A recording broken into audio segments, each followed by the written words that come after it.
Aku tidak pernah menyangka, di balik kesibukan yang kutemui setiap hari, ternyata yang paling menakutkan bukanlah kehilangan pelanggan, melainkan kehilangan arti dari setiap langkah. 3 tahun lalu, suamiku meninggal mendadak. Sejak saat itu, aku belajar menyalakan oven tanpa suara, mencicipi adonan tanpa rasa, dan tersenyum di depan karyawan hanya agar mereka tidak bertanya, apakah aku baik-baik saja? Aku tidak baik-baik saja. Tapi aku tahu, dunia tidak peduli pada air mata perempuan dewasa. Dunia hanya menghormati hasil. Aku menjalankan 5 cabang toko kue di 3 kota. Orang-orang menyebutku wanita tangguh. Tapi setiap kali aku menatap pantulan diriku di kaca etalas, aku melihat sesuatu yang lain, seseorang yang terus bekerja, agar tidak perlu memikirkan sepi. Kesibukan adalah penyamaran terbaik. Sampai satu hari penyamaran itu runtuh oleh satu nama sederhana, Irwan. Dia datang dengan map lamaran yang warnanya mulai pudar, kemeja yang terlalu besar, dan mata yang memantulkan sesuatu yang sulit dijelaskan. Bukan ambisi, bukan juga rasa takut, lebih seperti kejujuran yang jarang kutemui dalam bisnis yang penuh basa-basi. Ia bilang ia hanya tamatan SMK Tata Boga, pernah magang di toko kecil, dan ingin belajar. Aku menerimanya bukan karena iba, tapi karena sesuatu dalam caranya berbicara, membuatku percaya bahwa dia akan menghormati pekerjaan ini sebagaimana aku menghormatinya. Hari pertama, ia menumpahkan adonan tart ke lantai. Karyawan lain panik, tapi aku hanya tertawa kecil. Tidak apa, Irwan, kataku. Kadang kue yang tumpah justru mengajarkan kita tentang kesabaran. Dia menunduk lalu tersenyum. Sejak itu aku mulai memperhatikannya. Setiap pagi ia datang paling awal, menyalakan oven sebelum aku tiba. Setiap sore ia mematikan lampu terakhir sebelum pulang. Tidak banyak bicara, tapi setiap gerakannya seperti doa kecil. Sederhana, tapi tulus. Entah sejak kapan, kehadirannya mengubah udara di dapur. Aroma mentega yang biasa terasa datar kini seperti membawa sesuatu. Rasa tenang, mungkin, atau rasa yang lebih berbahaya dari itu.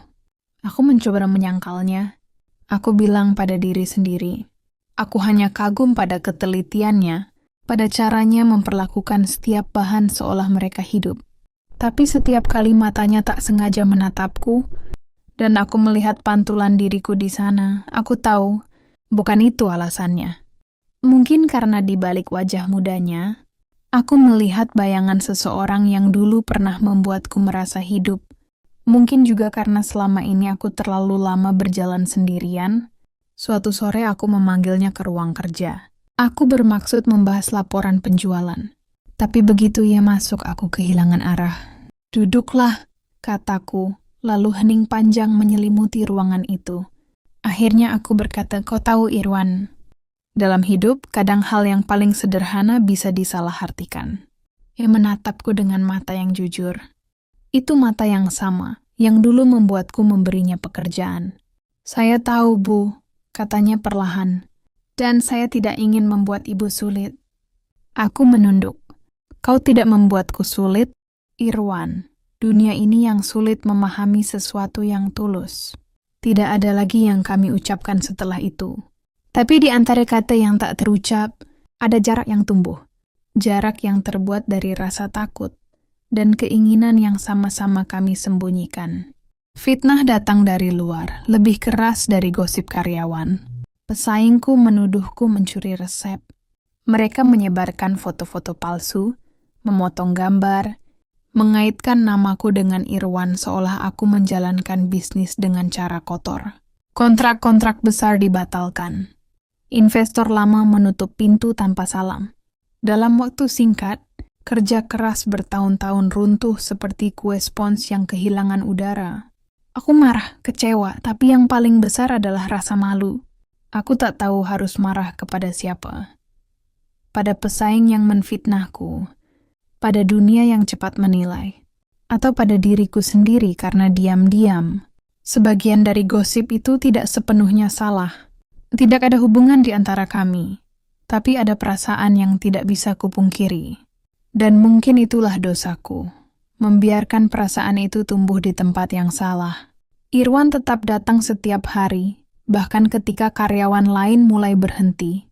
Ia memperbaiki mesin yang rusak, membersihkan dapur, menjaga agar sisa bahan tidak terbuang. Suatu malam, aku menemuinya duduk di lantai, menatap oven yang dingin. "Besok kita tutup," kataku lirih. Ia mengangguk lalu berkata, "Kalau ovennya mati, kita bisa menyalakan lagi, Bu. Asal apinya masih ada." Aku menatapnya lama. Kata-kata sederhana itu menusuk lebih dalam daripada tuduhan manapun. Dan di tengah kelelahan yang panjang, aku mendadak menangis. Untuk pertama kalinya sejak lama, aku tidak menahan diri. Aku menangis bukan karena kehilangan toko, tapi karena kehilangan versi diriku yang selalu bisa menahan segalanya. Irwan tidak berusaha menenangkanku. Ia hanya duduk di seberang, membiarkan air mata itu jatuh bersama suara malam. Dalam diam itu, kami berdua tahu, di luar sana dunia mungkin melihat kehancuran. Tapi di ruangan kecil itu, ada sesuatu yang baru sedang tumbuh. Sesuatu yang sederhana, tenang, dan jujur. Beberapa minggu kemudian, aku menjual 2 cabang terakhir untuk membayar hutang.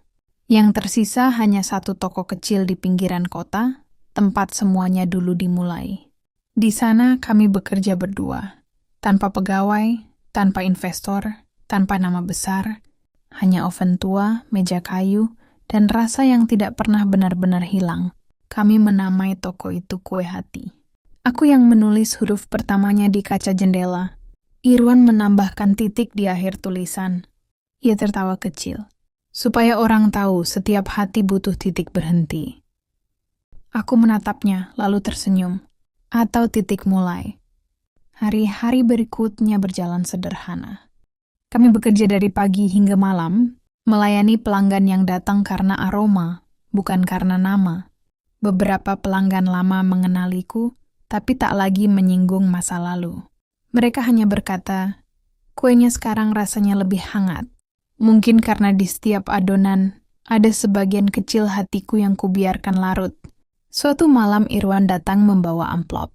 "Ini tabungan saya, Bu," katanya. "Saya ingin melamar secara resmi. Bukan pekerjaan, tapi hidup bersama." Aku terdiam. Kata-kata itu terasa ringan, tapi mengguncang seluruh duniaku. Aku sudah lama lupa rasanya dilamar. Aku menatapnya. "Kau yakin? Hidup bersamaku berarti hidup dengan masa lalu yang belum tentu bisa hilang." Ia tersenyum. "Kalau kita memang akan hidup di masa depan, kenapa harus takut pada masa lalu?" Aku tidak menjawab. Aku hanya tersenyum, dan entah mengapa, malam itu udara terasa lebih hangat dari biasanya. Kami menikah sederhana di halaman toko. Tak ada gaun putih, hanya aroma kue yang baru matang dan lilin kecil di meja. Beberapa teman lama datang, tidak banyak. Ketika lilin padam, aku tahu, hidupku baru saja dinyalakan kembali. Bukan dengan kemewahan, tapi dengan ketenangan. 3 tahun telah berlalu sejak hari itu. Kue Hati kini punya 2 cabang kecil lagi. Tidak sebesar dulu, tapi setiap cabang punya cerita sendiri, punya tangan yang menyalakan oven dengan cinta, bukan ambisi. Irwan kini menjadi kepala dapur, mengajar anak-anak muda membuat kue dengan sabar. Kadang aku memperhatikannya dari kejauhan. Caranya menegur dengan lembut, caranya tertawa, caranya memandang hidup seperti sesuatu yang bisa diperbaiki dengan tangan dan waktu. Dan setiap kali aku melihatnya, aku tahu, mungkin ini bentuk bahagia yang dulu tidak ku kenal. Malam ini, setelah semua pelanggan pulang, aku berdiri di depan kaca jendela toko kecil kami. Di luar, lampu jalan berpendar lembut. Aku menatap tulisan di kaca. Kue Hati, dibuat dengan kesabaran. Huruf-huruf itu tidak sempurna, tapi justru disitulah keindahannya. Aku tersenyum, menatap Irwan yang sedang memeriksa oven. "Sudah siap untuk besok?" tanyaku. "Selalu," jawabnya. Aku menatap adonan terakhir malam itu. Aroma vanila mengisi udara, lembut, menenangkan. Aku menarik napas panjang dan berkata dalam hati, cinta itu seperti ragi, kecil, tak terlihat, tapi tanpanya hidup tak akan pernah mengembang. Dan untuk pertama kalinya dalam waktu yang lama, aku merasa cukup. Tidak sempurna, tidak megah, hanya cukup. Karena di tengah semua kehilangan, aku akhirnya menemukan yang tidak pernah kucari, kehangatan rumah.